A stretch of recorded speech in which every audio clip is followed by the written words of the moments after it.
Bonjour, je m'appelle Romain, plombier chez Mebonpro par HomeServe. Aujourd'hui, je vais vous expliquer comment changer un joint de lavabo.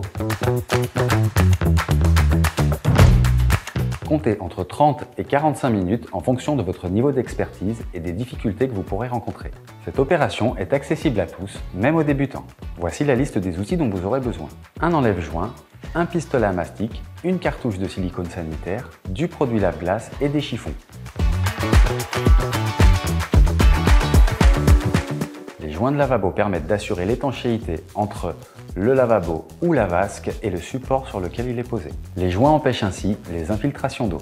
Au fil du temps, les joints ont tendance à s'user et à moins bien remplir leur rôle.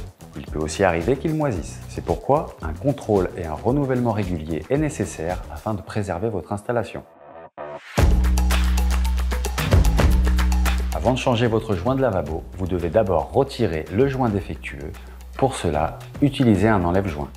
Nettoyez son support avec un produit de dissolution ou encore en dégraissant la structure avec de l'alcool. Enlevez le maximum de silicone.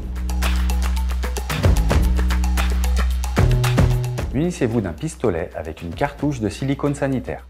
À savoir, il en existe de différentes couleurs. Blanc, gris ou translucide et bien d'autres, à choisir selon l'esthétique de votre salle de bain. Disposez une couche de silicone lentement et régulièrement sur toute la surface. Pour ajuster votre joint, vous pouvez lisser du bout des doigts avec de l'eau savonneuse ou en utilisant du produit lave-glace. Attention, pour ne pas abîmer votre nouveau joint, n'utilisez pas de chiffon. Laissez sécher à l'air libre au moins 4 heures avant de nettoyer ou d'utiliser votre lavabo.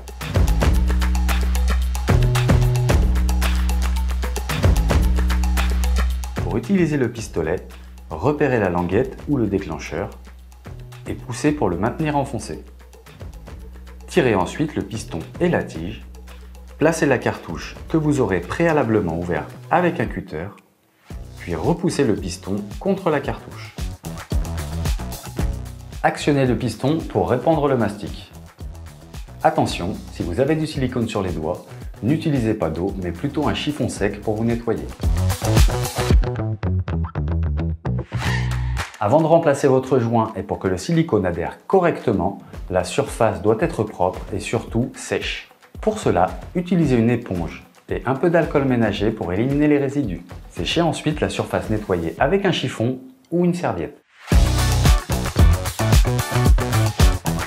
Votre joint est défectueux si vous avez remarqué qu'il noircit ou que de l'eau s'écoule entre la vasque et votre meuble ou derrière votre lavabo. Vous savez désormais comment changer un joint de lavabo.